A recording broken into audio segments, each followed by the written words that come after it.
Buenas tardes a todos y todas. Hoy empezamos con la clase del profesor Alejo Vargas Velázquez, que va a hablar con nosotros un poco sobre el proceso de paz en Colombia. El profesor Alejo Vargas es profesor de la Universidad Nacional de Colombia y es director del Grupo de Apoyo y Seguimiento al Proceso de Negociación y Construcción de Paz. Entonces, cuando esté listo para empezar. Inmediatamente voy a compartir pantalla para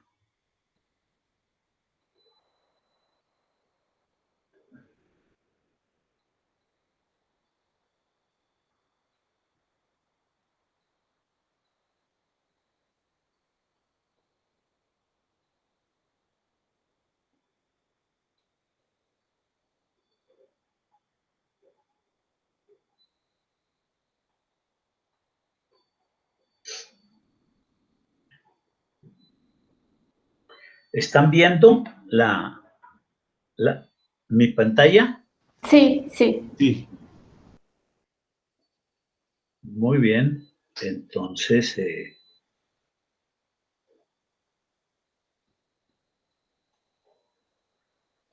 bueno, llamé la presentación que, como le había dicho a la profesora Livia y también al profesor Samuel para que les comunicara, está basada en mi último libro que salió ahora en el mes de julio sobre la política pública de paz, seguridad y defensa del Estado colombiano desde la Constitución del 91 hasta ahora. Llamé esta presentación el inicio del largo camino para la terminación del conflicto armado.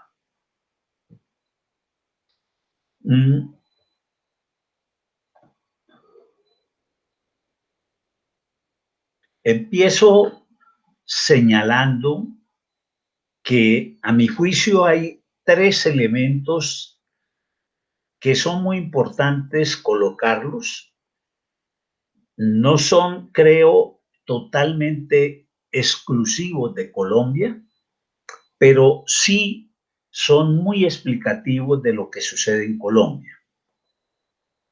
Primero, que el Estado colombiano nunca ha controlado plenamente lo que llamaríamos los monopolios clásicos que un Estado aspira a controlar: el monopolio de la coerción física, el monopolio del control territorial, el monopolio de la justicia y el monopolio de la tributación.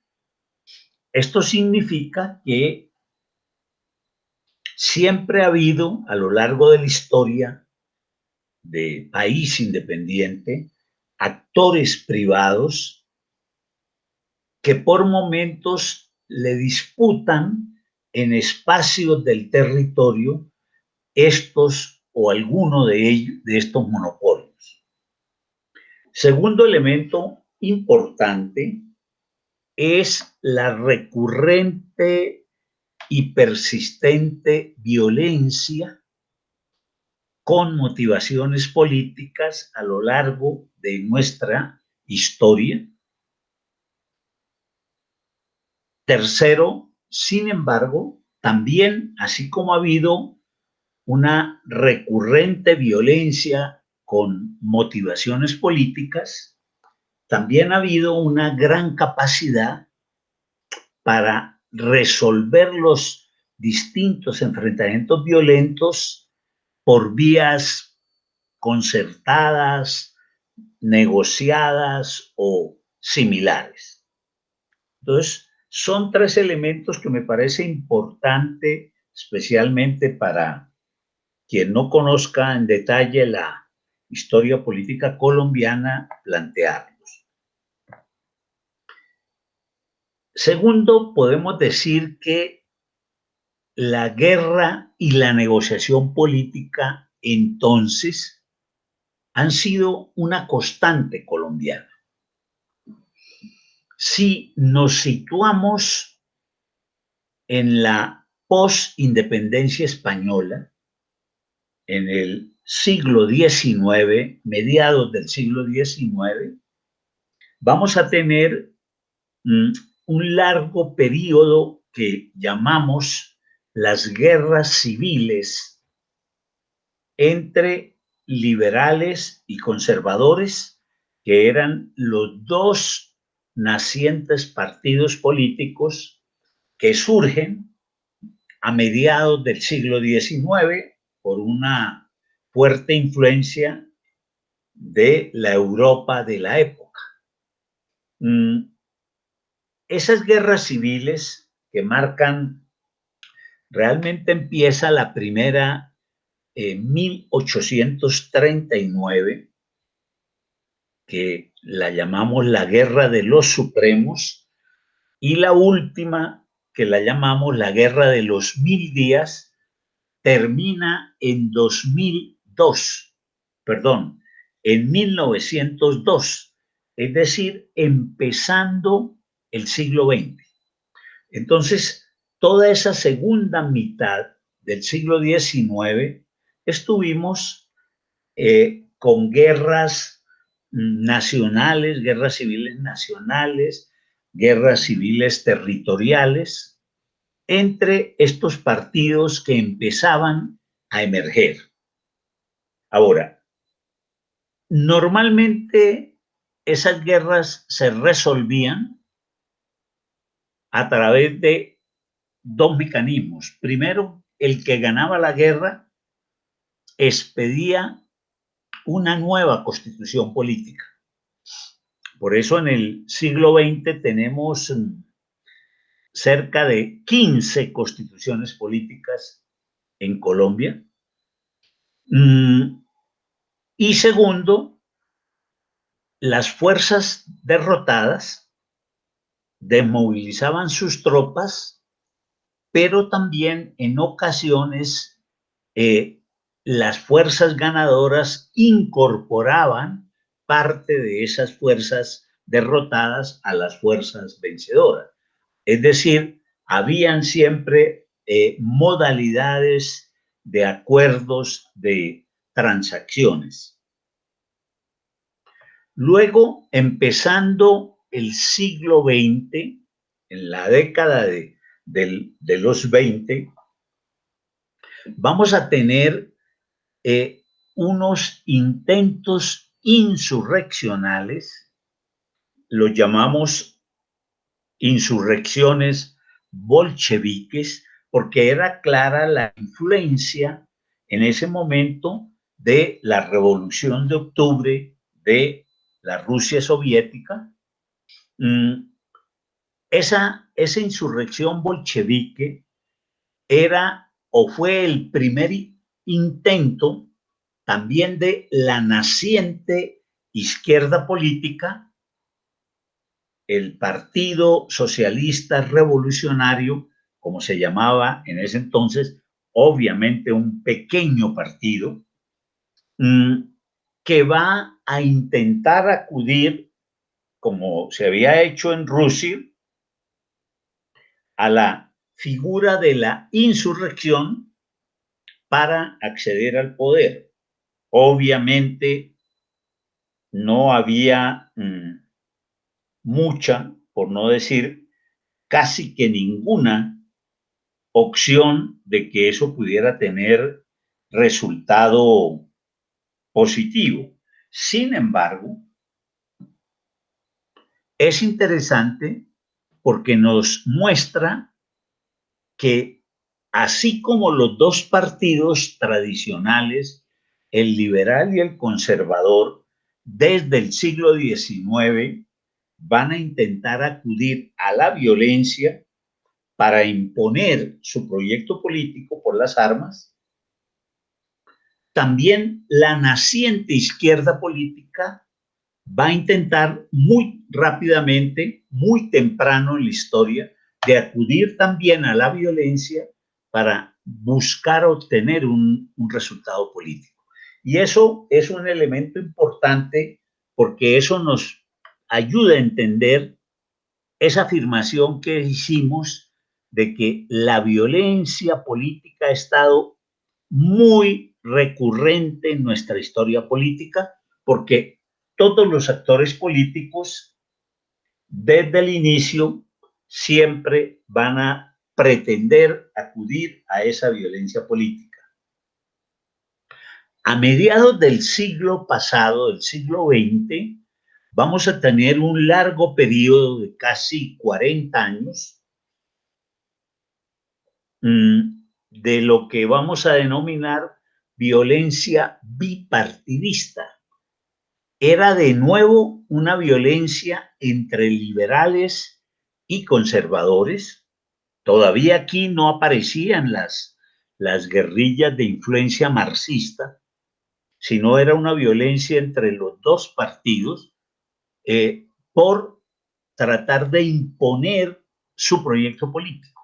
Solo que ahora, a diferencia del siglo pasado, donde el partido que se levantaba en armas lo hacía formalmente declarando la guerra al Estado, ahora eran acudiendo a grupos de campesinos que creaban grupos de guerrillas.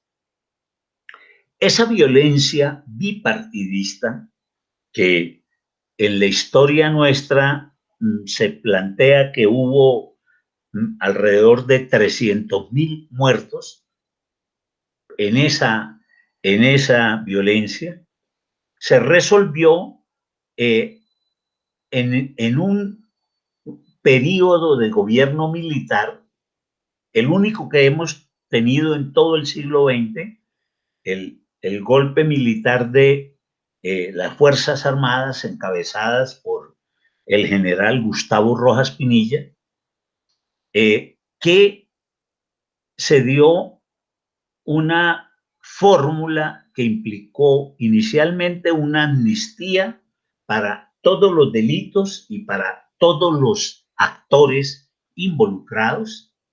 En segundo lugar, la desmovilización de las guerrillas liberales fundamentalmente, porque en ese momento estaba un gobierno, o el último gobierno que había estado de los dos partidos era el conservador, y luego se va a dar lo que podemos llamar el acuerdo político entre liberales y conservadores, donde se pacta lo que en la historia colombiana vamos a llamar el Frente Nacional. ¿Qué es el Frente Nacional? El Frente Nacional va a ser un periodo de 16 años que correspondieron a 4 gobiernos. El periodo presidencial en Colombia es de 4 años. 4 gobiernos en los cuales esos dos partidos históricos, el liberal y el conservador, acuerdan que van a gobernar de manera paritaria. Es decir, cada gobierno va a tener la mitad de ministros de un partido y la mitad de otro. El Congreso de la República es la mitad para liberales, la mitad para conservadores. Las Cortes y toda la rama judicial, igualmente, la mitad para liberales, la mitad para conservadores. Y la presidencia la van a alternar.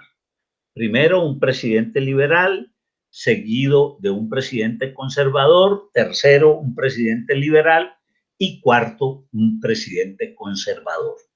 Entonces, ese acuerdo político que en la historia colombiana llamamos el Frente Nacional, no hay duda que fue una fórmula eficaz para terminar con la violencia entre liberales y conservadores, pero fue también una causa para el inicio de la nueva violencia. ¿Por qué? Porque ese acuerdo excluía la participación política de cualquier otra fuerza distinta al Partido Liberal y al Partido Conservador. Entonces, los grupos que estaban emergiendo en la política, pues van a justificar el acudir a la violencia diciendo que no pueden participar por las vías pacíficas en la política. Este Frente Nacional se prolonga desde 1958 hasta 1974. Luego vamos a tener el ciclo que llamamos inicialmente de violencia revolucionaria, que luego vamos a denominar ya en los años 80 como el conflicto interno armado, una vez que Colombia acepta todos los convenios de Ginebra y particularmente lo relacionado con el derecho internacional humanitario. Ahora, esa violencia revolucionaria, menciono simplemente unas causas de orden externo y de orden interno. Es decir, ¿por qué surge en ese momento, comienzo de los años 60, este ciclo que llamo de violencia revolucionaria?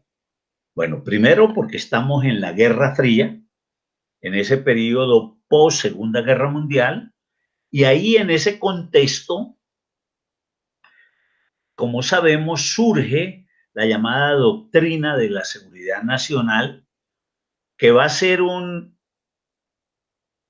cuerpo doctrinal. En Brasil, ustedes saben, va a tener su desarrollo autónomo muy importante, pero que va a ser el inspirador de muchos de los golpes militares en la región. Consideramos en el análisis que el primero de ellos es el de 1964, justamente del general Humberto Castelo Branco contra el presidente João Goulart, pero luego va a continuar en todos estos países y que va a conllevar un elemento que va a ser muy peligroso contra la sociedad civil, que es ese concepto del enemigo interno. Porque con ese concepto se va a justificar no solo represión, sino prácticas de exterminio, como la que va a producir la dictadura argentina, de Videla y compañía, contra cerca de 30.000 detenidos desaparecidos. Entonces, ese es un primer factor que va a imbuir las fuerzas militares colombianas, así como la de la región. En segundo lugar, no hay duda que la influencia de la Revolución Cubana también es un factor muy importante. De hecho, nosotros tenemos en una de las guerrillas históricas, justamente la que todavía no llega a ningún acuerdo con el gobierno, que es el Ejército de Liberación Nacional, el ELN, es, por decirlo así, una hija de la Revolución Cubana. Va a ser influenciada fuertemente por el Che Guevara en su momento y por unos jóvenes colombianos que habían viajado a La Habana en solidaridad con la Revolución Cubana. Pero vamos a considerar también, no olviden, que prácticamente en casi todos los países de América Latina vamos a tener en los años 60 grupos de guerrilla, primero rurales, luego urbanas, como va a ser el caso de Uruguay con Tupamaro, de Argentina con Montoneros, de Brasil con la Vanguardia Popular Revolucionaria y demás, pero digamos, eso va a ser una influencia muy fuerte. Y en tercer lugar, lo que llamaríamos el impacto de la ruptura chino-soviética.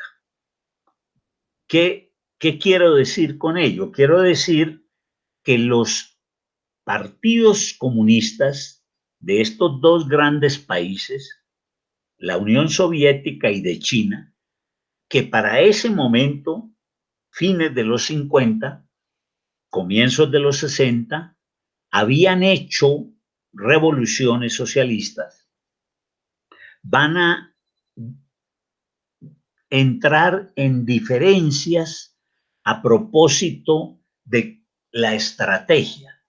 Y fundamentalmente ello por la tesis que Nikita Khrushchev, el secretario general del Partido Comunista de la Unión Soviética, va a plantear en ese momento y que la va a llamar de la coexistencia pacífica entre Oriente y Occidente, entre socialismo y capitalismo.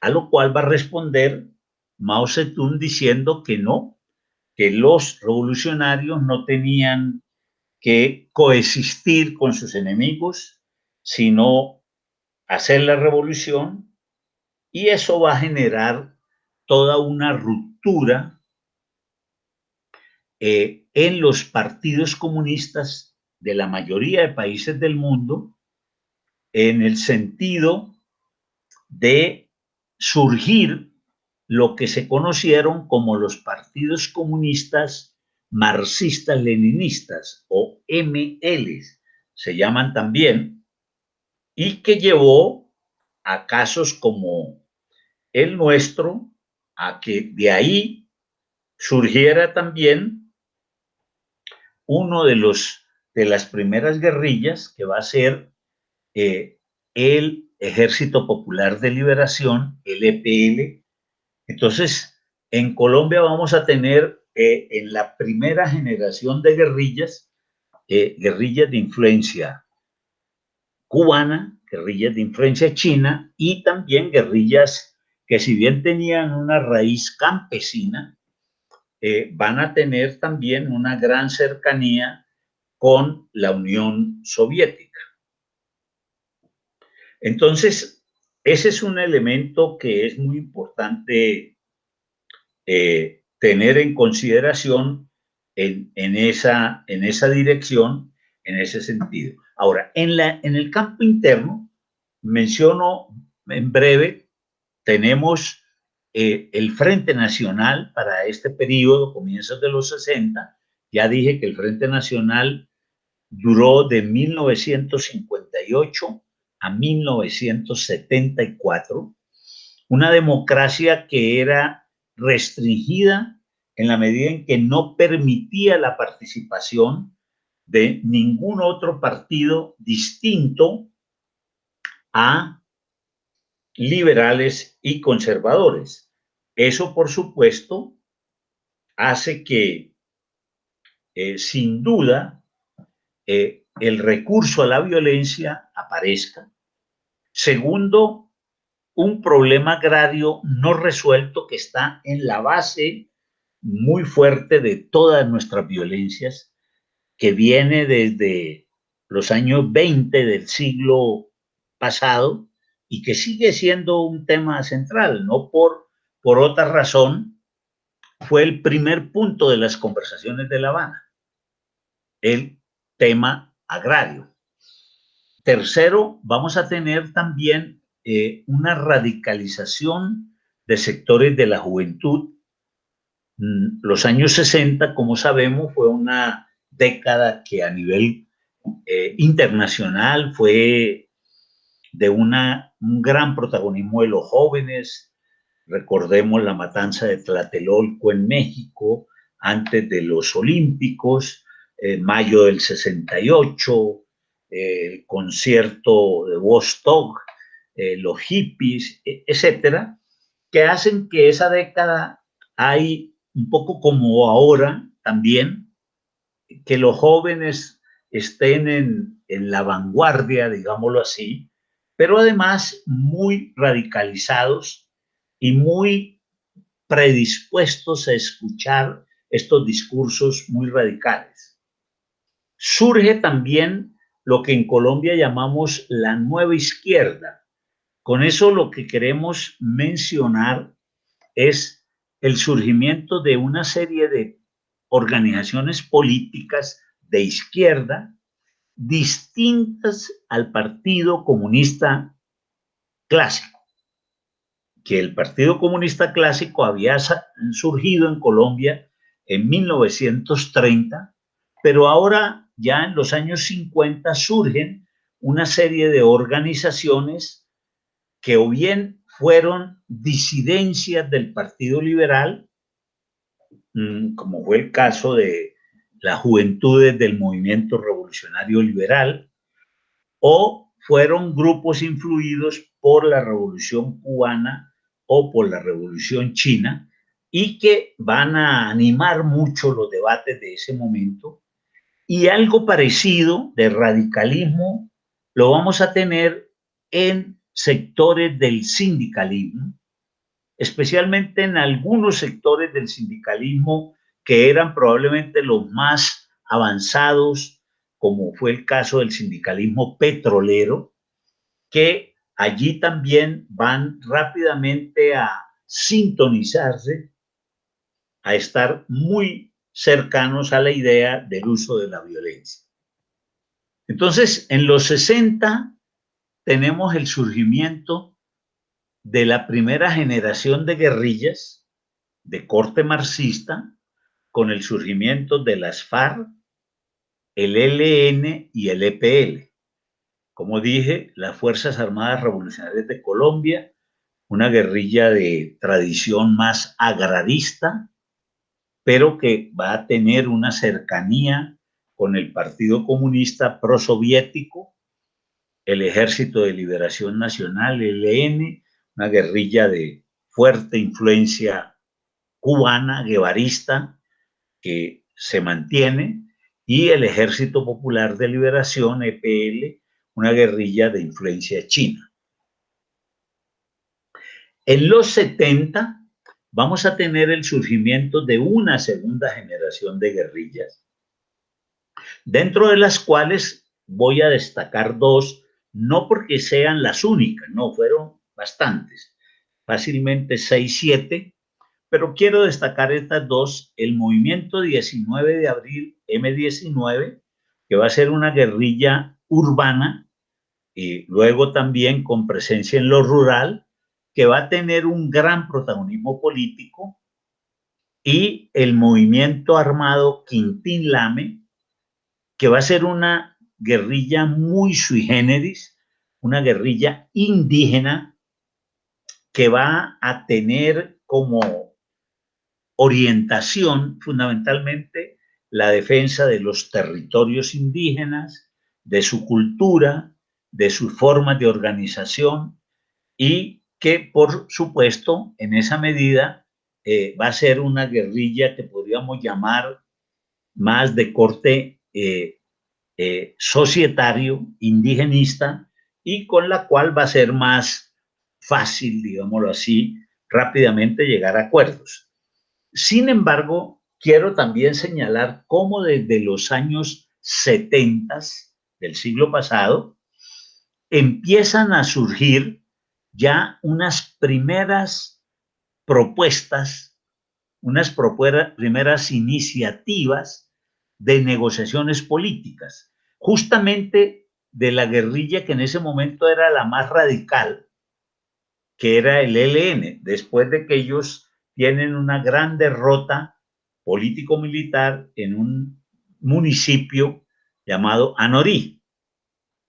Esa iniciativa no termina en nada, pero es importante destacarla para señalar cómo de la guerrilla más radical justamente surge una propuesta de buscar una salida política, en lo cual hay que decir, influye mucho lo que en ese momento estaba pasando en nuestro vecino Venezuela.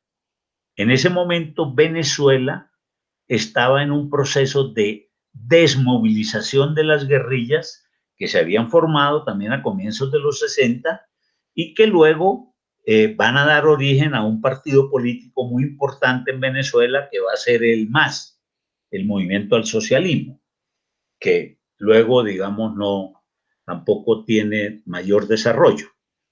Igualmente, quiero destacar aquí que la guerrilla del M-19, que va a ser una de las guerrillas más activas y que hay que decir tuvo la influencia política más importante en la sociedad, hace un hecho muy importante que es la toma de la embajada de la República Dominicana, donde toma como rehenes a 17 embajadores, incluido el embajador norteamericano, el nuncio apostólico de la Santa Sede, el embajador de Israel, de México, etcétera.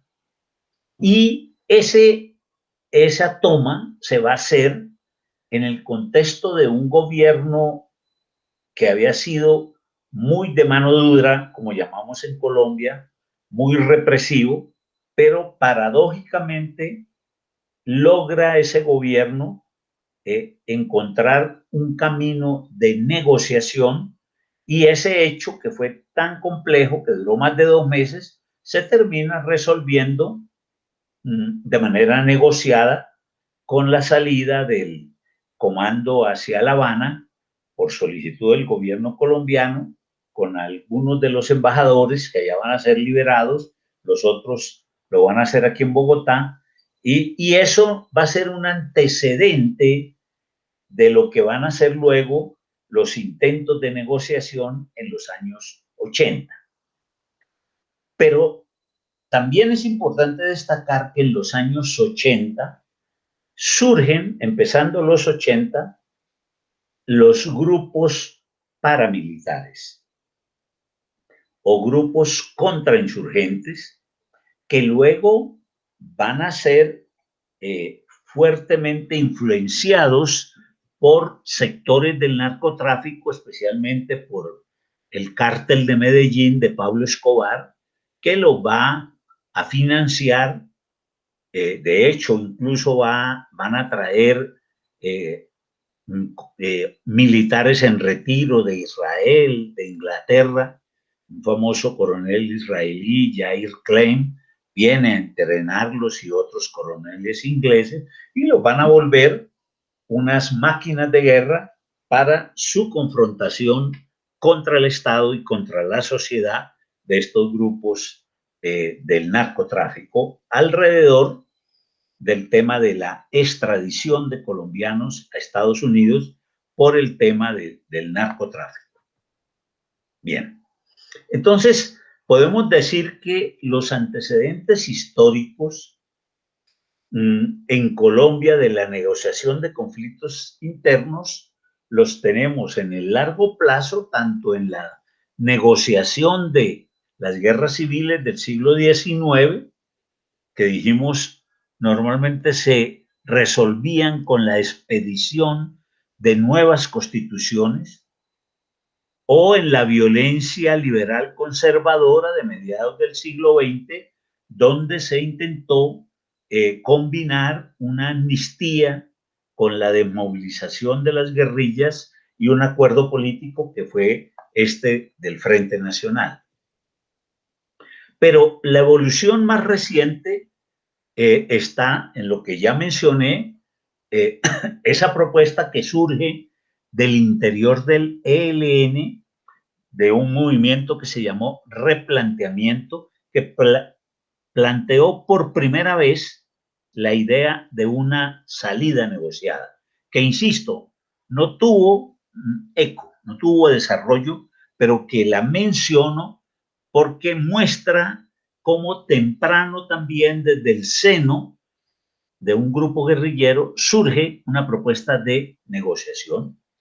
Y luego, en el gobierno del presidente Julio César Turbay Ayala, 1978-1982, un gobierno que había colocado toda la prioridad en la seguridad sobre la negociación. Por eso decía, era un gobierno que se caracterizó por su mano dura contra todos los movimientos de protesta social, y por supuesto también contra los movimientos guerrilleros.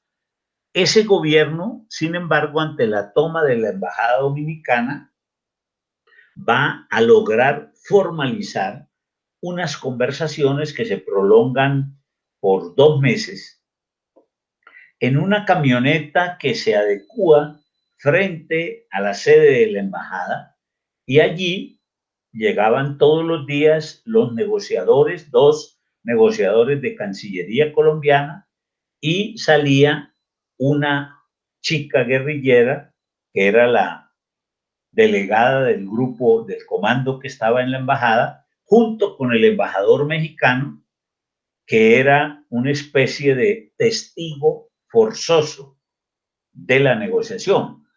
Los demás embajadores lo habían nombrado como su representante a la negociación.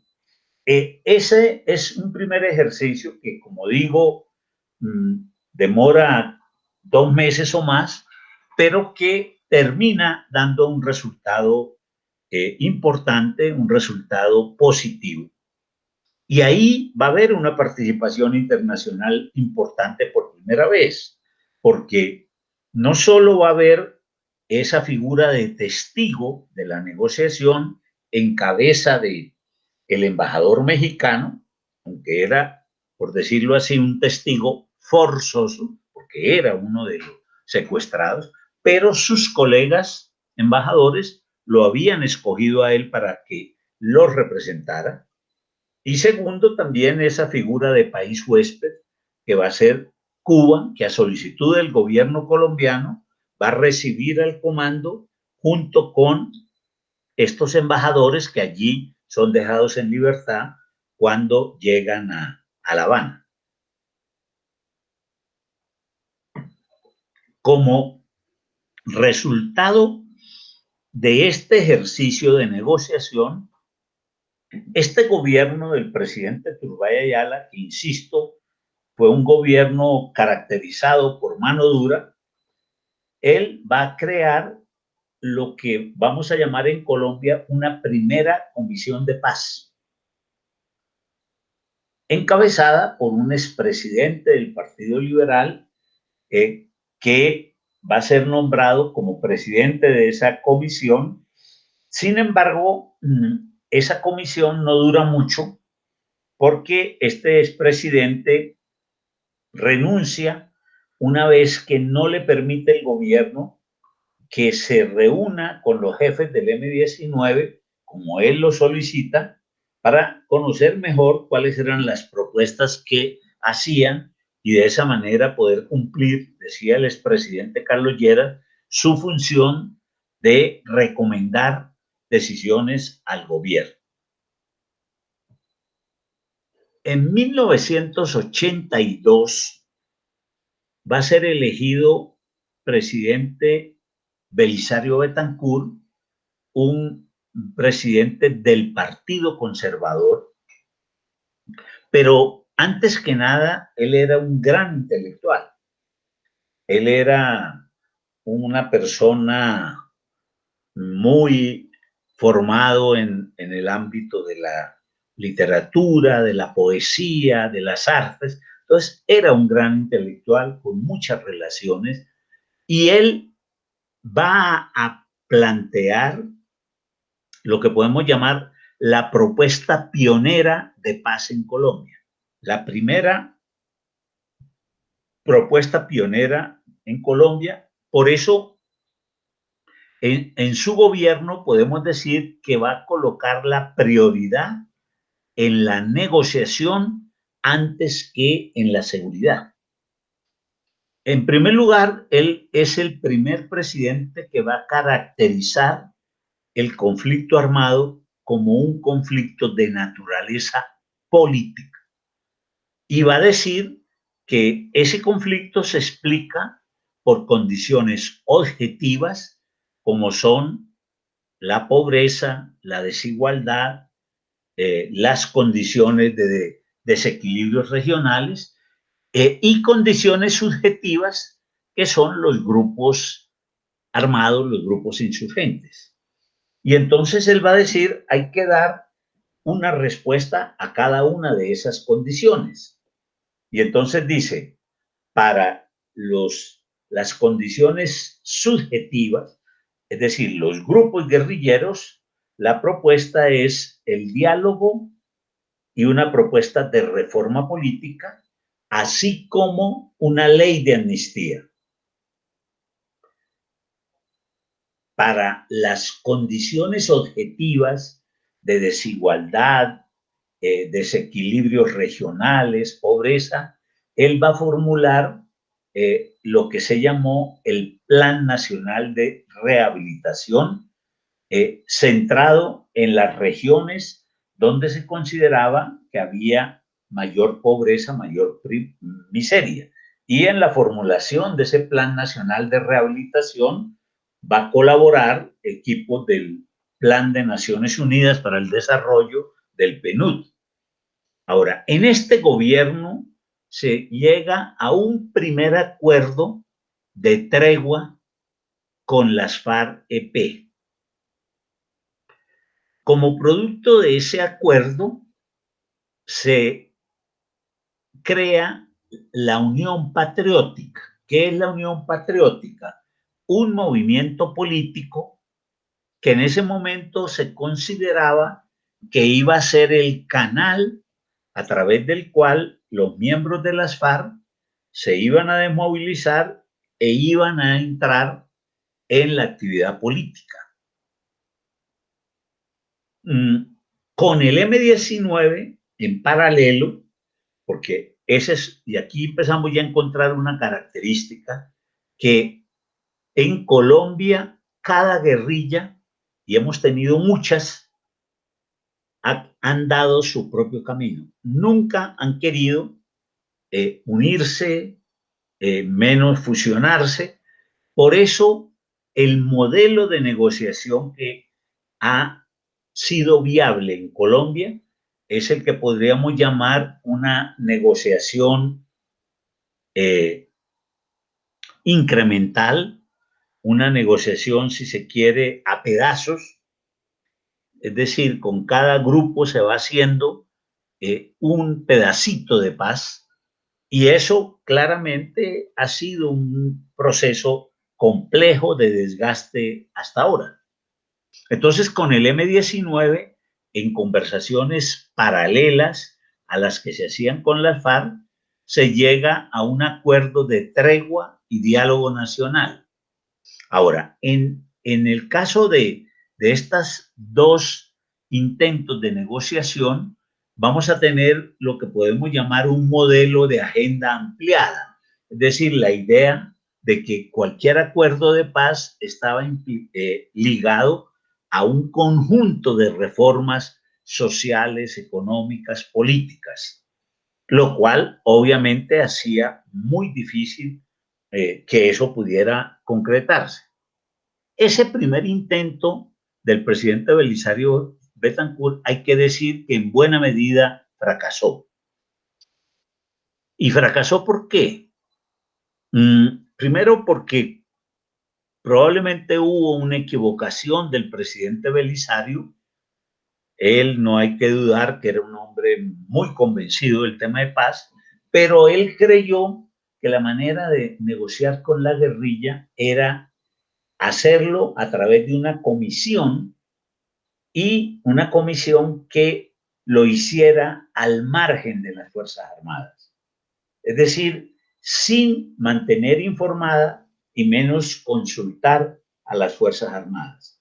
Por lo tanto, los militares se van a sentir que los están dejando de lado, que los están marginalizando, y ellos se van a volver en los principales obstáculos para el desarrollo de esa política de paz. Entonces, esa fue una evidente equivocación del gobierno de cómo manejar esos diálogos. Pero en segundo lugar, también allí se evidenció lo que podríamos denominar la debilidad del Estado colombiano.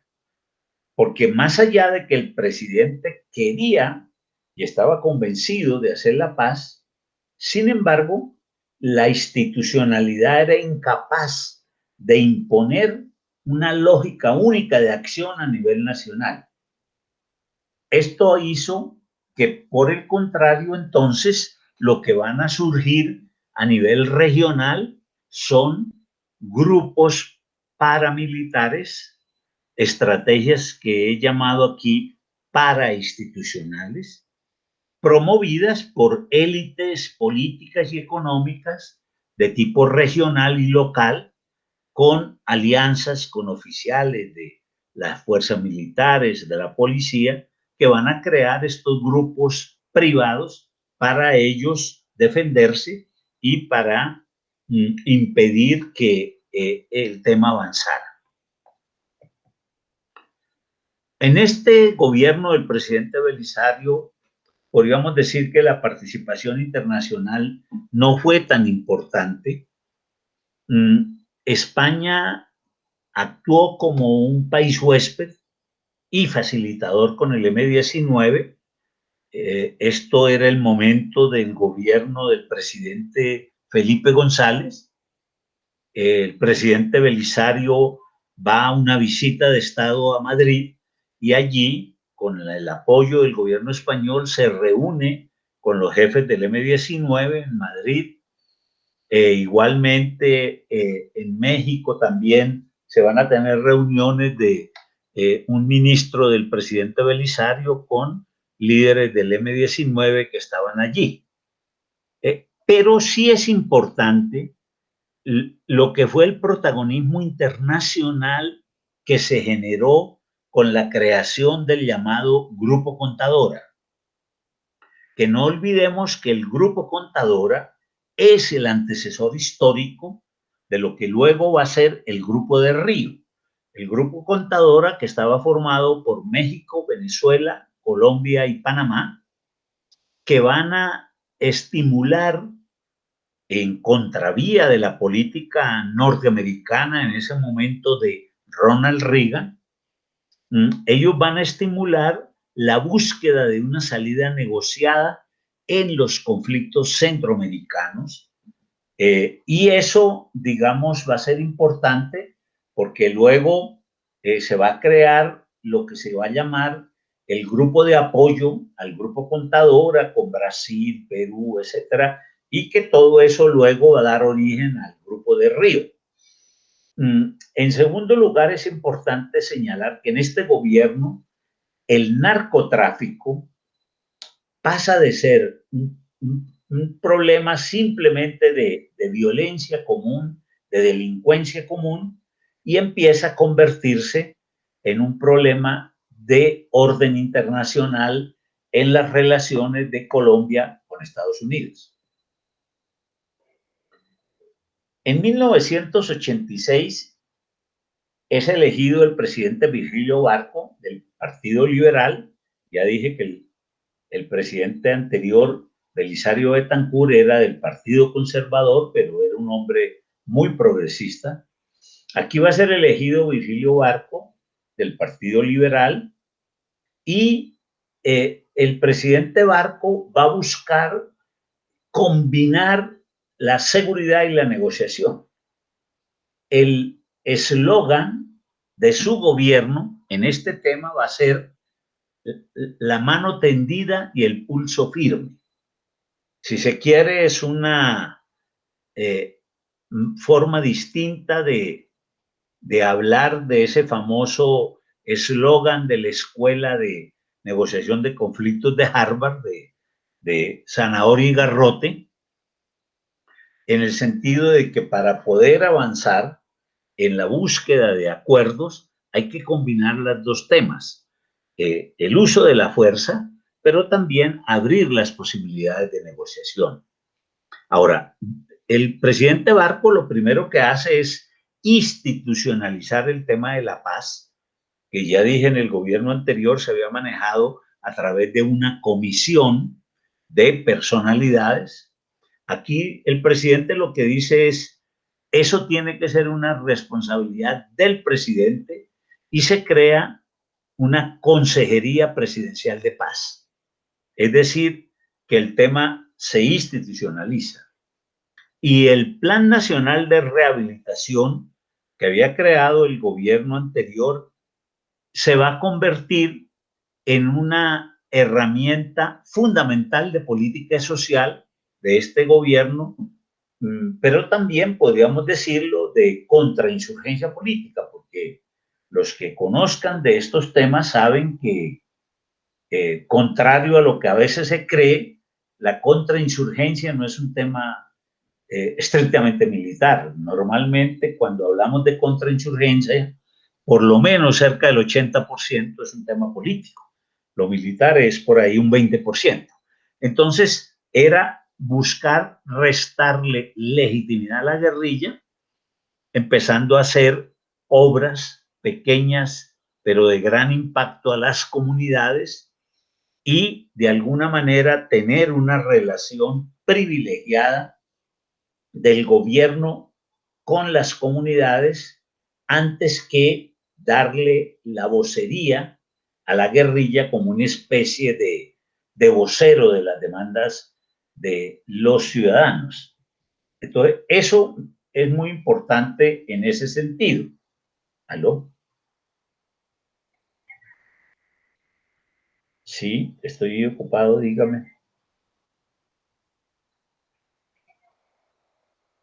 Entonces, eso como criterios generales, pero hay que decir que el gobierno del presidente Virgilio Barco es el que va a formular la primera política de paz negociada que podemos decir va a ser exitosa, que es lo que se llamó la Iniciativa para la Paz.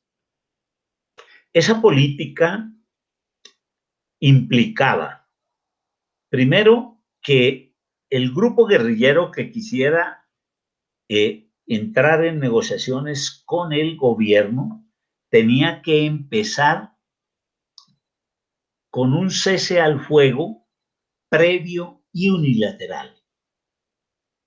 Luego, el gobierno verificaba que efectivamente ese cese al fuego se estuviera cumpliendo y se pasaba a un segundo momento en que el grupo guerrillero se situaba en zonas de seguridad definidas de común acuerdo con el gobierno nacional para allí empezar el tema del diálogo político.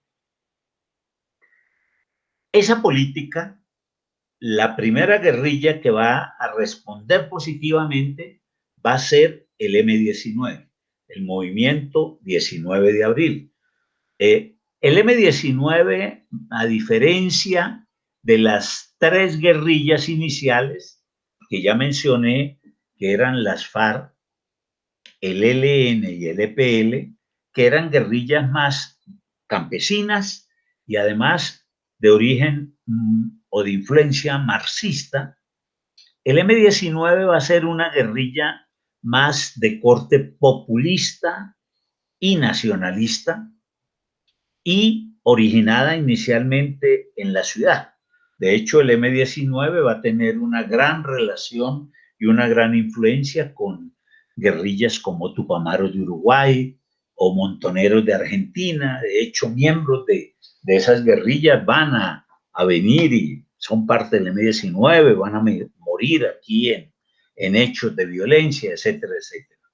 Entonces, esa guerrilla del M-19 es la primera que responde positivamente a esta iniciativa para la paz. Por eso, el M-19 es la primera guerrilla con la cual se firma un acuerdo de paz. En este año estábamos celebrando los 30 años del acuerdo con el M-19. Luego, también con esta misma política se va a desmovilizar el EPL, el Ejército Popular de Liberación, que dijimos había sido la guerrilla de influencia maoísta, en su mayoría, porque siempre van a quedar disidencias, y el Partido Revolucionario de los Trabajadores, el PRT, y la guerrilla indigenista del movimiento armado Quintín Lame. Quintín Lame era el nombre de un líder indígena de comienzos del siglo XX y que esta guerrilla lo toma como reivindicación. Entonces, esta iniciativa para la paz, esta política del gobierno Virgilio Barco, es la primera que va a lograr que se desmovilicen unos grupos guerrilleros. El M-19 primero, el EPL, la guerrilla más grande de estas que se desmovilizaron desde el punto de vista cuantitativo, aunque políticamente la más importante era el M-19, el PRT, que era una pequeña guerrilla, disidencia también del EPL, y el Quintín Lame, que era también una pequeña guerrilla. Pero es entonces la primera política de paz exitosa. Ahora, el gobierno de Virgilio Barco y esta desmovilización de estas primeras guerrillas se hace en un contexto caracterizado por un narcoterrorismo indiscriminado de los grupos ligados al cártel de Medellín, que ya mencioné, que van a adelantar una campaña muy fuerte contra el Estado, contra instituciones del Estado y contra la sociedad. Esa campaña que adelantan estos grupos de guerrillas van a ser sin duda muy violentas. Es la época en que estos grupos narcoterroristas del narcotráfico, del cártel de Medellín, que se llamaban a sí mismos los extraditables, porque su bandera era contra la extradición, van a incluso a dinamitar un avión de pasajeros y matan más de 100 personas, porque se suponía que iba un candidato presidencial, van a bombardear centros comerciales, supermercados, etcétera. Es decir, es un contexto muy violento, el más que ha vivido la historia colombiana, que es esa segunda mitad de los años 80. Ahora, en esa política de paz de Virgilio Barco, tampoco la participación internacional va a ser muy importante en las negociaciones mismas. Se va a dar una cierta participación en unas reuniones que se tienen en Panamá y México, porque el M-19, antes de que el gobierno Barco lanzara su iniciativa por la paz, había secuestrado a un dirigente del Partido Conservador llamado Álvaro Gómez Hurtado, que era un hombre pues de la oligarquía política colombiana, y se van a crear entonces comisiones de dirigentes políticos que van a hablar con miembros del M-19 a México, Panamá, y finalmente se logra la libertad de esta persona y también, como un efecto indirecto, en cierta medida, el que el gobierno del presidente Barco formule esa política de negociación. En 1990 va a ser elegido el presidente César Gaviria. César Gaviria era o fue un gobierno muy de continuidad del de Virgilio Barco, también liberal.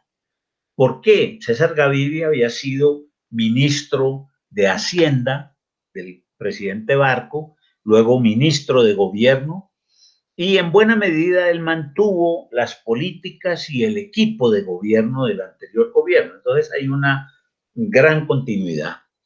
Este gobierno va a buscar de nuevo, como Barco también, combinar seguridad y negociación.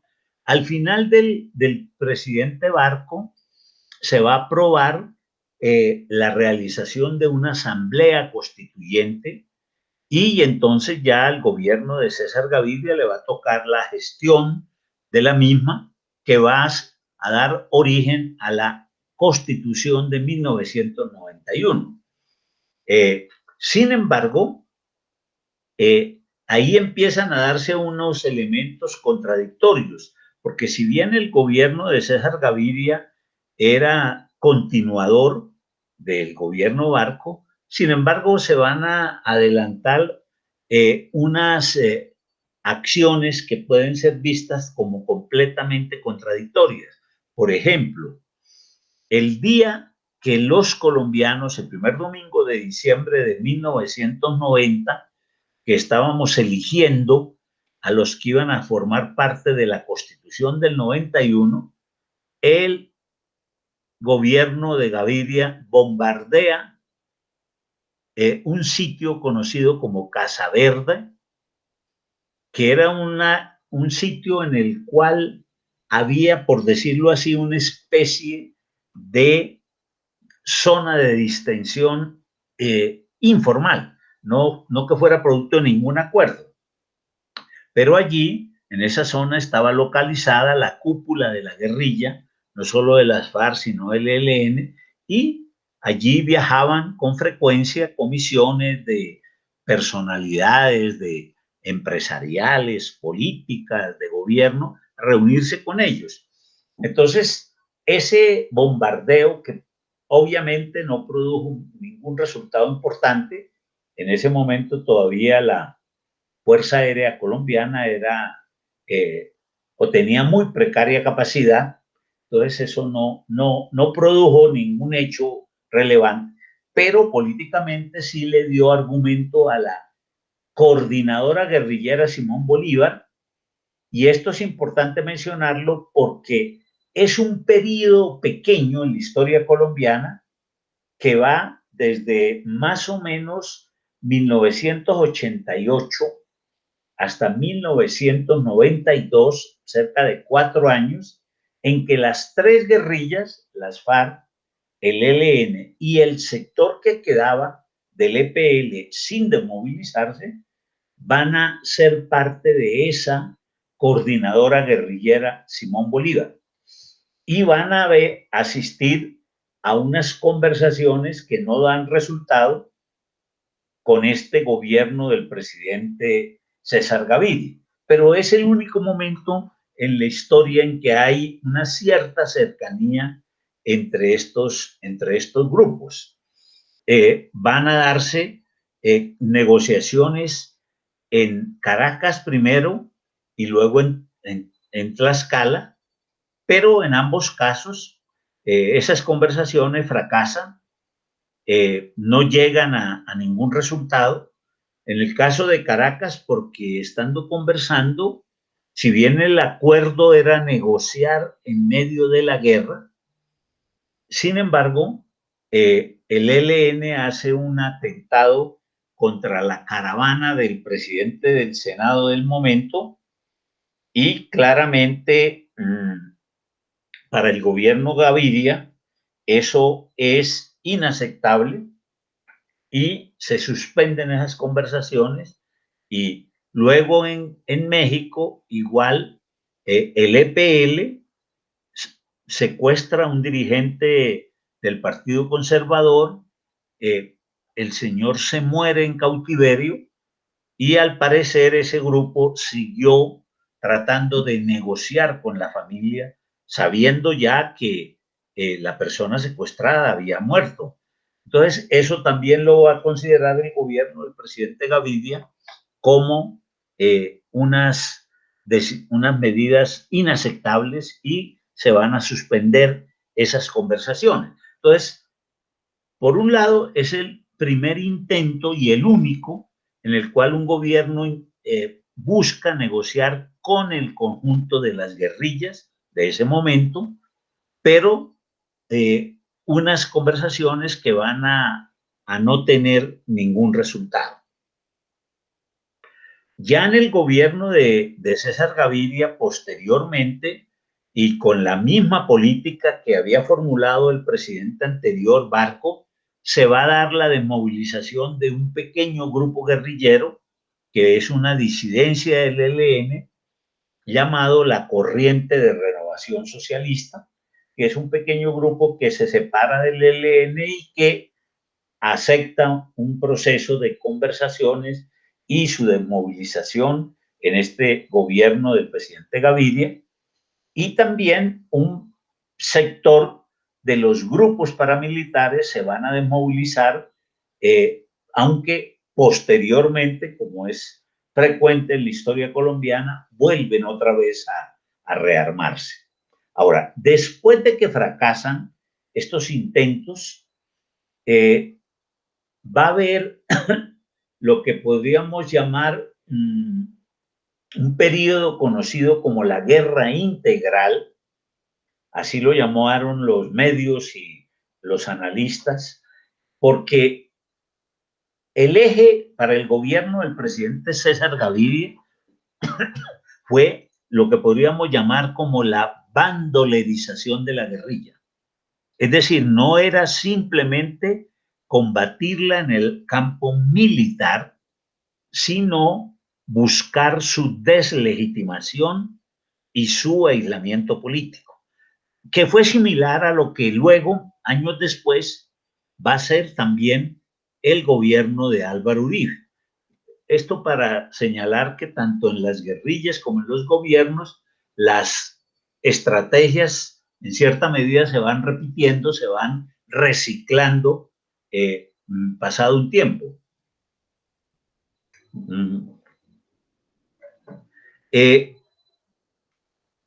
La participación internacional también es baja en este gobierno todavía, aunque en algunos de estos acuerdos ya como garantes de los mismos entran a participar, por ejemplo, la Internacional Socialista, que para los que ustedes sabrán, los que no sepan, es la internacional de los partidos socialdemócratas europeos, va a ser la garante de la desmovilización del M-19, la de la corriente de renovación socialista va a ser Holanda. Es decir, aquí ya van a aparecer una cierta participación internacional, pero todavía no muy importante.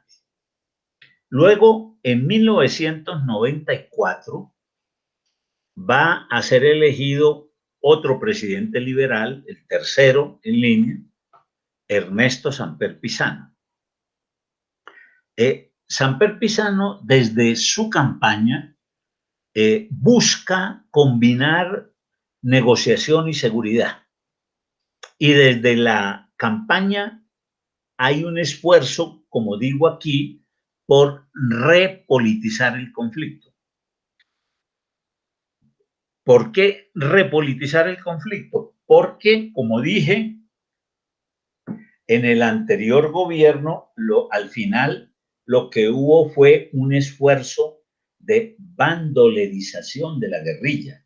Es decir, mandar un mensaje a la sociedad de que estos grupos eran unos grupos simplemente de bandidos, que no tenían ningún discurso político, etc.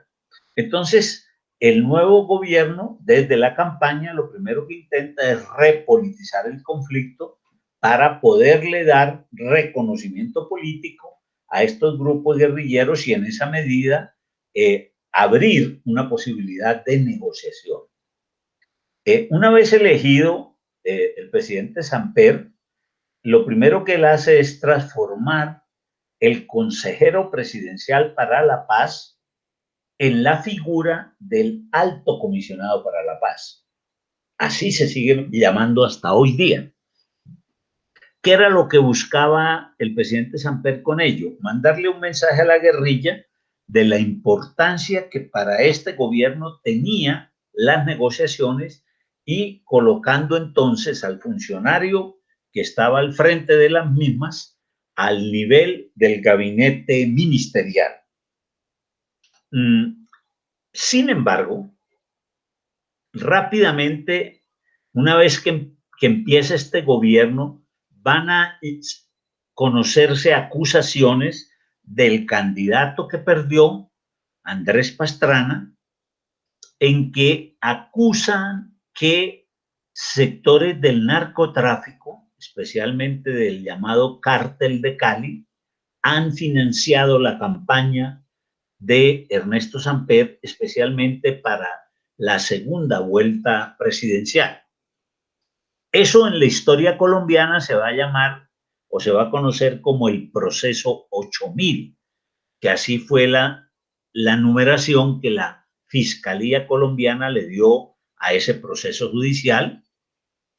Eso lleva a que el gobierno Samper muy rápidamente entre en una crisis política, porque su preocupación va a ser cómo se mantiene en el poder, y entra en tensiones con las Fuerzas Armadas.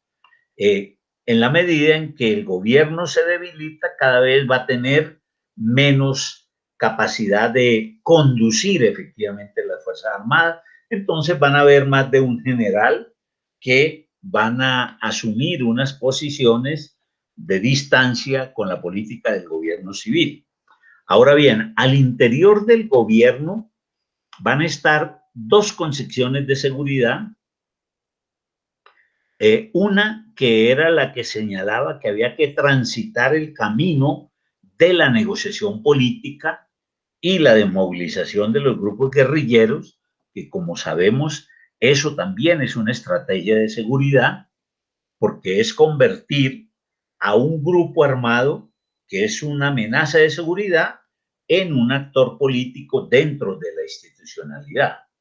Pero al mismo tiempo, esta era la estrategia que promovía el ministro de la política, el ministro del interior del gobierno y el alto comisionado de paz, pero al mismo tiempo el ministro de defensa va a promover fuertemente una estrategia coercitiva contra la insurgencia, que en condiciones normales uno podría decir que estas dos estrategias no tendrían por qué haber entrado en contradicción, podrían haberse combinado, pero un gobierno en crisis política, un presidente acusado, juzgado por el Congreso, bueno, todo lo que eso implicó, entonces evidentemente eso era muy difícil.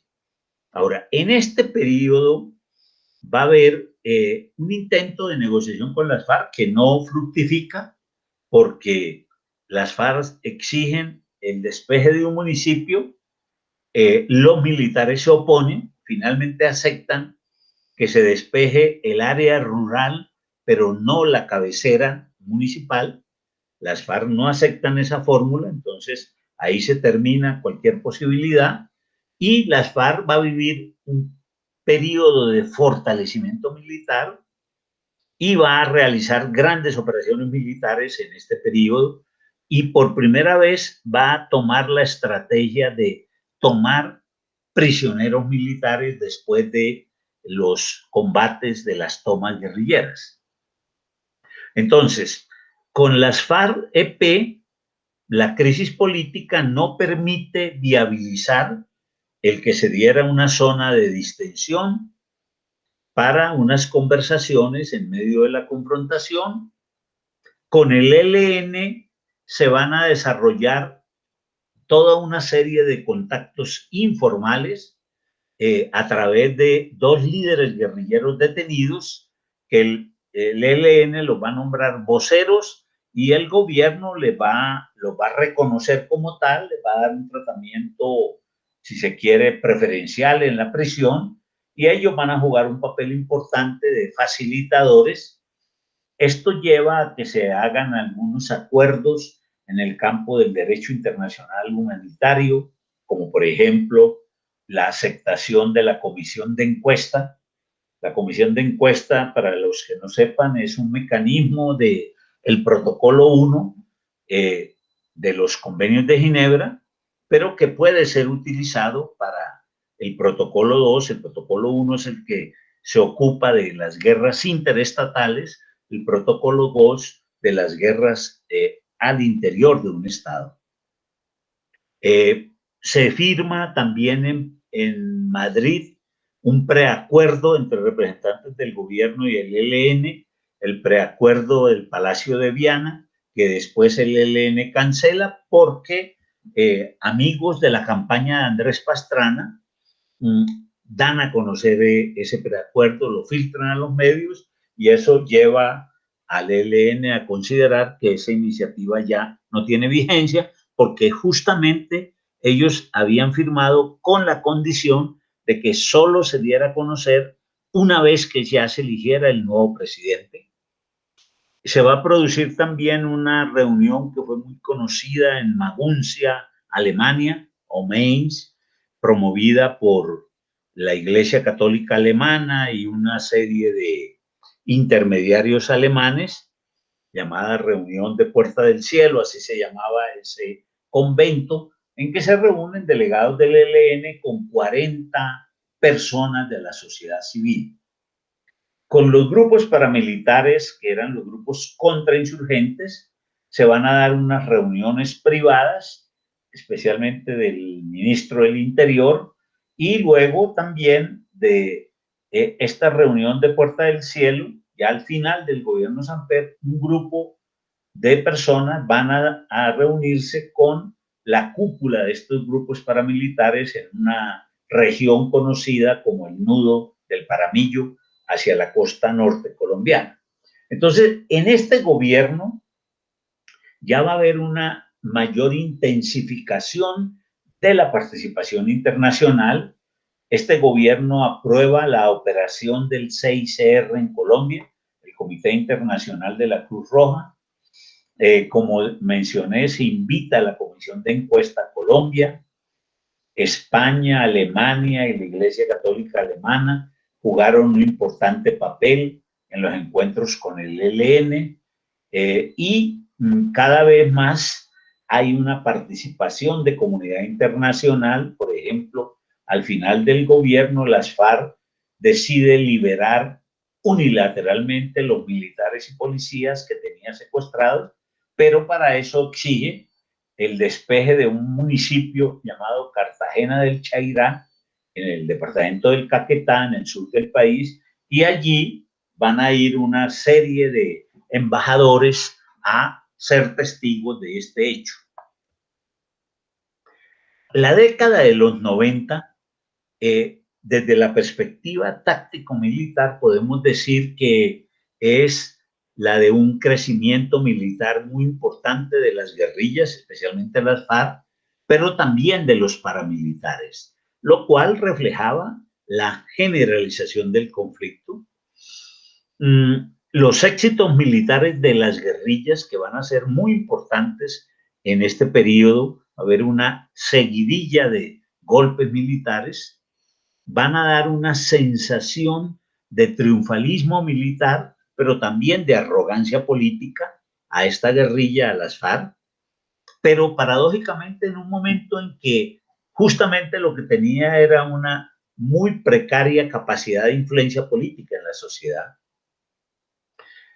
La fuerza pública parecía estar ya en una especie de acción táctica defensiva y ya evidentemente se estaba planteando, y así lo señaló, entre otras, una misión de la Fundación Heritage, muy próxima al Partido Republicano Norteamericano, de que había que hacer una gran reforma de las fuerzas militares. Entonces, hay como una doble actitud de sectores de la sociedad, o bien acomodamiento con las fuerzas guerrilleras percibidas en consolidación, o de apoyo a los grupos paramilitares en aquellas zonas donde estos parecían tener mayor fortaleza. En 1998, el candidato que había perdido la anterior elección, Andrés Pastrana, va a ser elegido para el periodo 98-2002, y evidentemente aquí vamos a tener que la prioridad aparente va a ser la negociación sobre la seguridad. ¿Por qué digo que la prioridad aparente? Porque no es tan seguro que eso sea así. El gobierno de Andrés Pastrana, hasta la primera vuelta presidencial, que fue ganada por su contendor, el candidato liberal, que era Horacio Serpa, aparecía como una candidatura donde el tema de la paz no era tan importante. Estaba pero sin embargo, entre primera y segunda vuelta, por influencia de algunos facilitadores del Partido Conservador, del partido de Pastrana, se hace una reunión entre un delegado de la campaña Pastrana y Manuel Marulanda y otro jefe histórico de las FARC. Y eso, por supuesto, la campaña da a conocer las fotos de la reunión, etcétera, etcétera. Todo eso hace que, y obviamente no es tan fácil atribuir exclusivamente a eso el triunfo, pero lo cierto es que para segunda vuelta triunfa Pastrana sobre el candidato liberal Serpa. Por eso ahí el tema de negociación se vuelve prioritario para una campaña que hasta ese momento no era un tema prioritario. Sin embargo, eso va a estar acompañado del proceso de modernización de las Fuerzas Armadas más importante que se hace en la historia reciente colombiana. Entonces, con las FARC, ¿qué se dio en este gobierno? Se crea la zona de distensión del Caguán con 5 municipios. Se define allí una agenda común con un modelo de agenda amplia. Se crea una comisión temática paritaria. Se realiza un intercambio humanitario entre cerca de 300 militares que estaban prisioneros de las FARC y 13 guerrilleros de las FARC que en teoría estaban en malas condiciones de salud. Y ya al final del gobierno, que probablemente fue lo más importante de este proceso, se creó una comisión de notables de 4 personas, 2 nombrados por las FARC, 2 por el gobierno, y esa comisión va a crear o va a elaborar una hoja de ruta que probablemente fue lo más importante que pasó en este gobierno. Una hoja de ruta que sin duda daba ya lo que podríamos llamar alternativas de salida, pero en un momento en el cual ya ese proceso de paz estaba políticamente muerto. Con el ELN se van a tener una serie de reuniones sobre cómo empezar un proceso de conversaciones, pero con Andrés Pastrana pasó que probablemente la prioridad siempre la tuvo en la negociación con las FARC. El ELN era, como diríamos, el plan B. Cuando este tema se enredaba, se complicaba, entonces se iba a buscar las conversaciones con el ELN. Por eso con el ELN hay muchas conversaciones, pero no se logra formalizar un proceso como tal. Se hacen reuniones en La Habana, en Costa Rica, en Ginebra, etcétera, pero no es posible, entre otras, porque el gobierno ya y el presidente Pastrana empezaban a perder capital político y ya no era capaz, como lo pedía el ELN, de que ellos reclamaban una zona de distensión para su proceso, y eso ya para el gobierno de Pastrana era muy difícil cuando la mayoría de la opinión criticaba esa zona del Caguán y consideraba que eso no estaba sirviendo para nada. Sin embargo, en este gobierno de Pastrana podemos decir que se da la mayor internacionalización de la búsqueda de la paz. Se va a crear la figura del grupo de países amigos, uno para el proceso con las FARC de 10 países, otro para el proceso con el ELN de 5 países. Hay una gira europea de los negociadores del gobierno y las FARC. El secretario general de Naciones Unidas designa un asesor especial para la búsqueda de la paz en Colombia. Con el ELN se hacen reuniones en Suiza, en Venezuela, en Cuba, etc. Es decir, el tema de la internacionalización adquiere el máximo nivel. De hecho, la propia política exterior del gobierno Pastrana se va a llamar diplomacia para la paz. Sin embargo, la verdad es que en marzo del 2002, y en eso influye también mucho, no hay duda, los atentados del 11 de septiembre del 2001, que van a cambiar, como sabemos, la política norteamericana en el campo de la seguridad y en el campo de las relaciones exteriores, y la lucha contra el terrorismo global se va a convertir en el eje de las mismas. Entonces, todo eso hace que en marzo del 2002, una vez que las FARC hace un hecho de violencia como es secuestrar un avión y llevarlo para la zona de distensión, en ese avión iba un senador del Partido Liberal, y ese senador pues va a ser dejado secuestrado por las FARC. Eso lleva ya al gobierno a que da por concluido esos diálogos, y viene pues toda una etapa de incremento de la confrontación. Ahora, mientras se hacen las conversaciones de las FARC, el gobierno colombiano acuerda con Estados Unidos lo que se va a conocer como el Plan Colombia, que va a ser una nueva política contra narcóticos, que va a tener como componentes fundamentales, uno, un proceso de reingeniería de las Fuerzas Armadas y de Policía. Por eso digo, se da el proceso de modernización más importante. Segundo, la disminución de cultivos vía fumigación con glifosato. Y tercero, algo de política social local en esos municipios donde la acción era la acción de erradicación. Entonces, en ese marco del Plan Colombia, evidentemente se da una reingeniería de las Fuerzas Armadas que colocan las Fuerzas Armadas en unas nuevas condiciones para la confrontación. Adicionalmente, se logra un acuerdo con Israel para mejorar todo el funcionamiento de la Fuerza Aérea. Entonces, al final del gobierno Pastrana, las Fuerzas Armadas están en otra dinámica para la confrontación.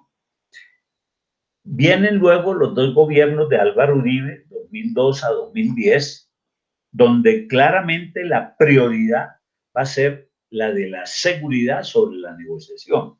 Y el eje va a ser lo que se va a llamar la política de seguridad democrática, cuyo eje central es la confrontación con las guerrillas, pero con énfasis en las FARC.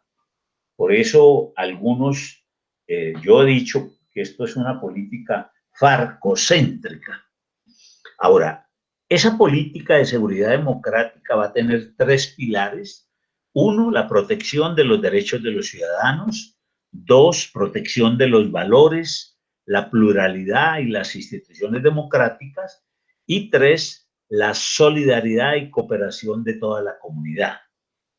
Pero este gobierno adicionalmente introduce una nueva lectura sobre el conflicto armado y empieza a señalar que aquí no hay conflicto interno armado, que aquí lo que hay es la acción de grupos terroristas contra la sociedad y el Estado. Entonces, el discurso norteamericano post 11 de septiembre lo va a tomar el gobierno de Álvaro Uribe, lo va a incorporar, y eso hace que evidentemente busca desligar cualquier fundamento político y social de el conflicto armado. El gobierno de Álvaro Uribe con las FARC solamente intenta la liberación de los militares y políticos que en ese momento tenía secuestrados. Sin embargo, el resultado no es exitoso. Por ello, la prioridad entonces va a ser cómo desmovilizar estos grupos paramilitares, y allí se va a centrar la prioridad del Alto Comisionado para la Paz de este gobierno, en la negociación y desmovilización de estos grupos, que hay que decir que no se desmovilizaron en su totalidad, pero que sí hubo una disminución muy importante y una disminución de indicadores de violencia muy sólidos. Ahora, por primera vez con estos grupos se empieza a utilizar modalidades todavía muy, si se quiere, rudimentarias de justicia transicional. Con el ELN se empiezan unas conversaciones que se van a prolongar por cerca de 2 años en La Habana. Al final se dieron también unas reuniones en Caracas, pero que terminan siendo afectadas por un hecho, y es que el presidente Álvaro Uribe le pide al presidente Hugo Chávez que actúe como facilitador con las FARC para la liberación de los secuestrados, lo mismo que a una senadora llamada Piedad Córdoba, y posteriormente el presidente Uribe, digamos que va a sacar, como diríamos en Colombia, por la puerta de atrás al presidente Chávez de esa tarea. Eso, por supuesto, genera una crisis aquí en las relaciones entre los dos países. En su momento eso se llamó la crisis andina del 2007, y eso hace que entonces el ELN congele estas conversaciones con el gobierno de Álvaro Uribe después de 2 años de las mismas, y el tema queda ahí.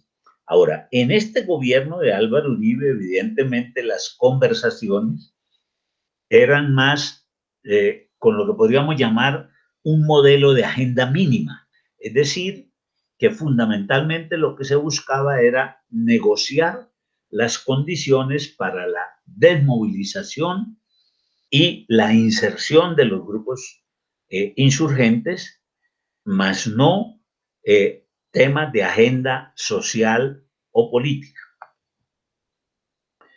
Ya al final de los gobiernos de Álvaro Uribe, podemos decir que la dinámica de la confrontación armada, en eso que yo llamo un conflicto asimétrico de larga duración entre un Estado que sin duda tiene mayor legitimidad, mayor capacidad, y unos grupos alzados en armas, ya evidentemente esa confrontación armada se ha inclinado a favor del Estado y las Fuerzas Armadas. El conflicto armado de Colombia podemos decir que pasa inicialmente de una guerra de resistencia campesina con rasgos de las llamadas guerras de liberación nacional a una guerra de la coca con elementos que expresan el problema agrario no resuelto, porque en los últimos años la disputa fundamental era por aquellas zonas en las cuales habían los sembradíos del cultivo de coca. Ahora, el cambio a favor del Estado y las Fuerzas Armadas, de la dinámica, va a ser una mezcla de inteligencia policial de primerísimo nivel, movilidad de las tropas, profesionalización de las tropas, una aviación de precisión. En eso, como decía, va a jugar mucho la asesoría y el apoyo israelí, y un apoyo creciente de la sociedad. Sin embargo, eso no significaba que las guerrillas ya estuvieran al borde de la extinción. Recibieron, especialmente las FARC, unos golpes fuertes, pero ya había un proceso de acomodamiento de las guerrillas a una nueva dinámica del conflicto, caracterizada por nuevas formas de operación, que era eludir el combate, actuar en pequeños grupos, porque grandes grupos eran muy sensibles ya a la tecnología de sensores de calor, etcétera. Acudir a los francotiradores, que producen pocas bajas, pero sistemáticas sobre el adversario, sabotajes y sobre todo campos minados, que le pueden producir bajas al adversario a muy poco costo para los grupos insurgentes. Este es el contexto previo a las conversaciones del gobierno del presidente Santos.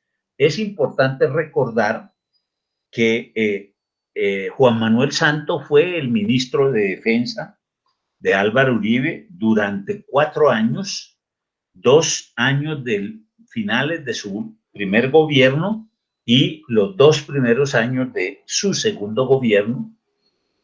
Y durante este gobierno o durante este periodo del Ministerio de Defensa de Santos, se van a producir los golpes más contundentes contra las FARC.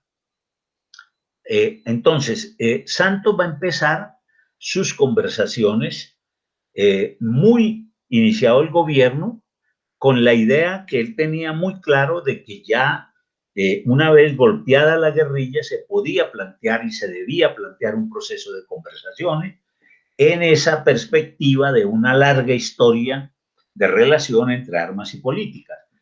Hay que decir que Santos va a ser el primer presidente que de tiempo atrás venía trabajando en los temas de paz desde los años 90. Es decir, estos temas de paz no fue como Pastrana que se los encontró así de una reunión, no. Él venía reflexionando, es decir, él conocía el tema. Es así como, bueno, Santos va a ser presidente del 2010 al 2018, los 2 gobiernos de Santos. En agosto del 2012, es decir, al cumplirse 2 años de su primer gobierno, se anuncia oficialmente por parte del gobierno y las FARC que hay ya un principio de acuerdo para iniciar unas conversaciones para terminar el conflicto armado.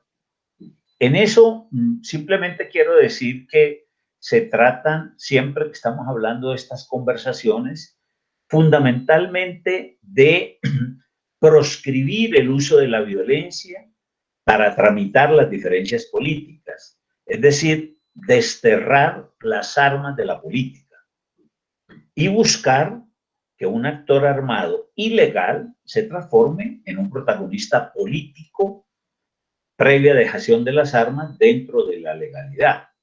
No se pretende de ninguna manera que los actores modifiquen sus maneras de pensar ni sus presupuestos ideológico-políticos.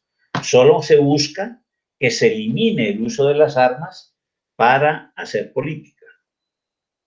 Ahora, habían 2 elementos que hacían que este proceso se pudiera mirar de manera optimista. Como hemos visto, tenemos una cantidad de intentos fallidos, entonces no era fácil que hubiera un optimismo, pero habían 2 elementos muy importantes. Primero, cambios en el contexto internacional y nacional. En lo internacional vamos a tener en Estados Unidos el gobierno del presidente Obama, que muy rápidamente se compromete con apoyar el proceso, pero además gobiernos como el de Raúl Castro en Cuba, el del presidente Chávez y otra serie de gobiernos en la región, de lo que podríamos llamar gobiernos progresistas o de centro izquierda, como el del presidente Lula en Brasil, el de Rafael Correa en Ecuador, el de Evo Morales en Bolivia, el de Tabaré Vázquez y después Pepe Mujica en Uruguay y así sucesivamente. Entonces, un contexto internacional favorable, pero también un contexto interno en la medida en que, como dije, ha cambiado la correlación de fuerzas y ahora hay un Estado fortalecido, unas Fuerzas Armadas repotenciadas y una opinión muy favorable al Estado y las Fuerzas Armadas. Pero en segundo lugar, porque ese primer acuerdo que firma el gobierno y las FARC es una verdadera hoja de ruta que va a precisar una agenda corta. La agenda que se acuerda es estos 6 puntos: política de desarrollo agrario integral como primer punto, participación política como segundo, fin del conflicto como tercero, solución al problema de las drogas ilícitas como cuarto, víctimas y derechos humanos como quinto, y implementación, verificación y refrendación. Entonces estamos en una agenda acotada de 5 temas y el de la implementación. Entonces, una agenda precisa, unos procedimientos donde negociar. Entonces, acuerdan negociar en el exterior, en Cuba, cómo negociar. Se va a acordar un modelo de negociación global que está resumido en esta frase que está ahí en amarillo: nada está acordado hasta que todo esté acordado. Es decir, solo cuando hay acuerdo sobre todo, hay acuerdo. Mientras tanto, no hay acuerdo de nada. Un acompañamiento de parte de 2 países, Noruega y Cuba, y 2 países amigos que van a ser Chile y Venezuela, y una participación de la sociedad expresada en 3 mecanismos.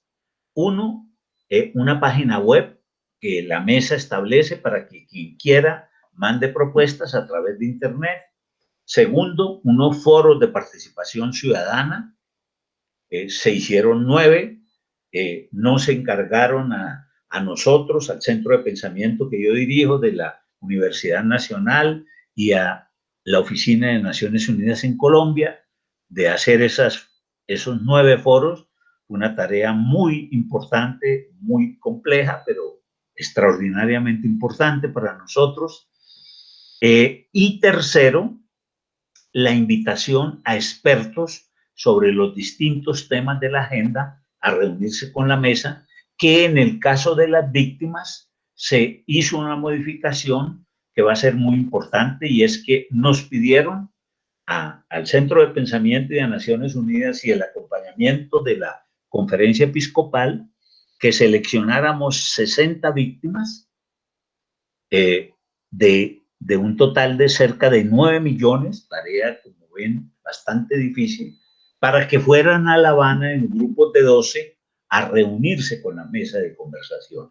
Esto fue una modalidad realmente muy novedosa y de un impacto extraordinario en el desarrollo de las negociaciones.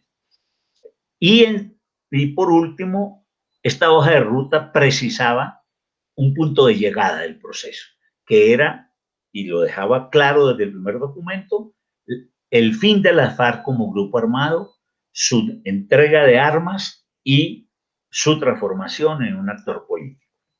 Igualmente, se va a hacer una precisión muy importante, que es diferenciar lo que es el cierre del conflicto interno armado, es lo que llamaría el profesor Johan Galtung la paz negativa, que es una tarea que compete al Estado y a los grupos alzados en armas, de la construcción de paz como tarea de mediano y largo plazo que compete al conjunto de la sociedad y que implica eso que el profesor Galtung llama la paz positiva, que es construir un tipo de sociedad que sea viable, que sea posible en un mediano y largo plazo.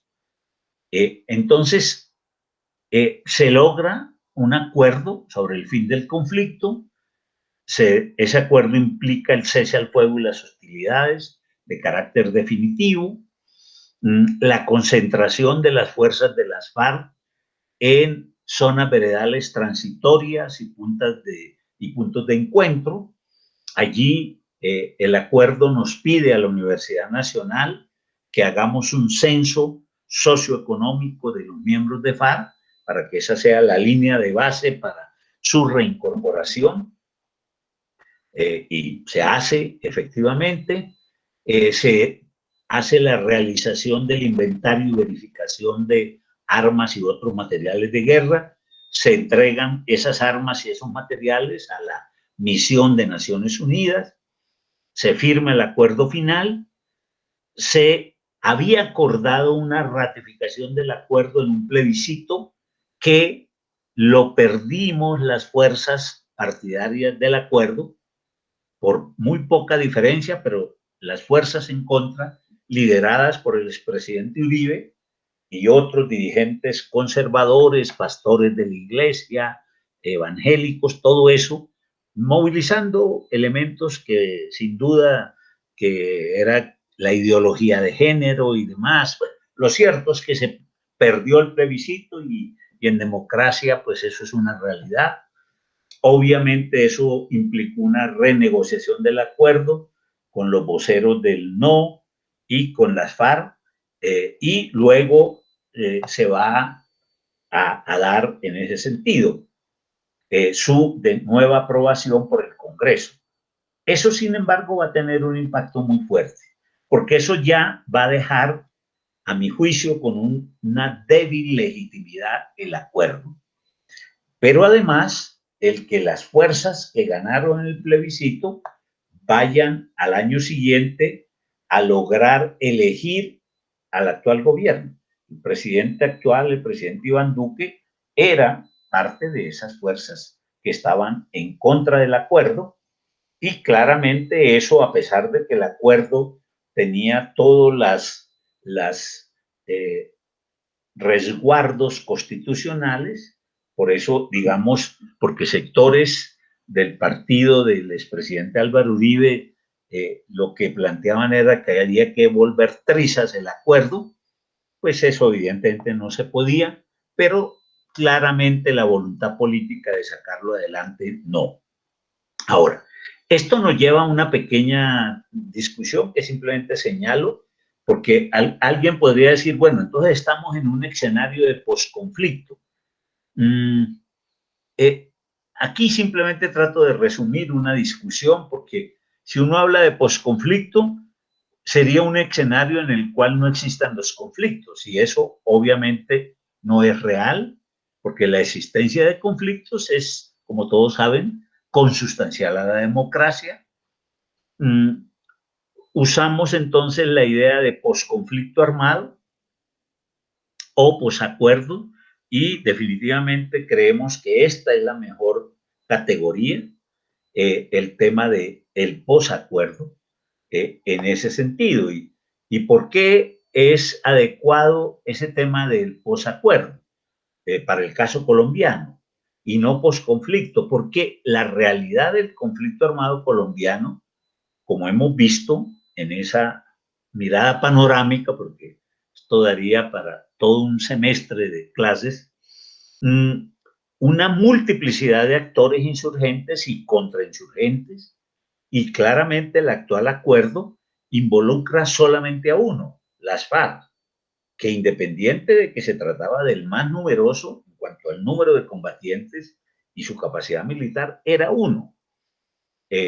Siguen presentes otros actores, como es el ELN, que ya dijimos es otro de los actores históricos del conflicto, con el cual se empezó unas conversaciones también en el gobierno del presidente Santos, pero no se logró avanzar suficientemente, entre otras porque empezó tardíamente y el actual gobierno al llegar consideró que no continuaba esas conversaciones. Entonces, ese tema seguimos pendiente de resolverlo. Ahora, el posacuerdo, evidentemente, podemos decir que es ese periodo que va desde el momento en que los procesos de concertación y construcción de acuerdos se tornan irreversibles y se empieza la implementación de los acuerdos pactados, y el gobierno, junto con la participación de diversos actores sociales y del grupo guerrillero, inician el desarrollo de las políticas que apuntan a volver realidad ese acuerdo. Para el caso, aquí digo que en general un proceso de ese tipo podría llegar a una década. Sin embargo, el gobierno del presidente Santos con las FARC llegaron a un acuerdo que la Corte Constitucional nuestra lo acogió y lo incorporó en nuestra Constitución, que esa implementación del acuerdo son 15 años. Lo que quiere decir, y esa es la parte, digamos, positiva, porque hemos tenido un gobierno que ha hecho algo porque hay que reconocer que ha hecho algo, pero un poco a regañadientes de implementación, porque obviamente no era un presidente comprometido con ese tema, pero los dos próximos gobiernos, el que elijamos el próximo año y el que elijamos en 2026, constitucionalmente están comprometidos a continuar con la implementación, y eso digamos que es la esperanza de que se pueda retomar en un nuevo gobierno el próximo año una implementación con fuerza. Ahora, ¿cuál es el punto de llegada del posacuerdo? Es llegar a tener una democracia aceptada, sin reglas cuestionadas, con reformas para disminuir los factores de exclusión política, económica, social y regional. Es decir, consolidar una democracia sin violencia, incluyente en lo político, equitativa en lo económico y lo social, y en esa medida más legítima, lo cual implica, por supuesto, desarrollar para las mayorías una serie de políticas, facilitar el acceso a tierras para los productores del campo que no la tienen, la posibilidad de satisfacer necesidades básicas para los más pobres, formación y capacitación para desarrollar iniciativas productivas que agreguen valor a la producción regional, crear círculos virtuosos de ganancia para la gente, permitir y propiciar la participación política de las mayorías, entre otros elementos. Y todo esto, y con esto concluyo, tiene mucho que ver con la participación amplia de la sociedad colombiana en el proceso, una sociedad que en su diversidad y complejidad es la que en últimas tiene que ir definiendo a través de decisiones, como por ejemplo la que vamos a tener el próximo año en la nueva elección de gobierno y de Congreso, en qué medida efectivamente combinamos democracia y gobernabilidad y le damos viabilidad a los acuerdos. Bueno, ahí termino esta larga y atropellada exposición, pero bueno, es un intento de resumir medio siglo de nuestra historia en un poco menos de 2 horas, así que me excusarán.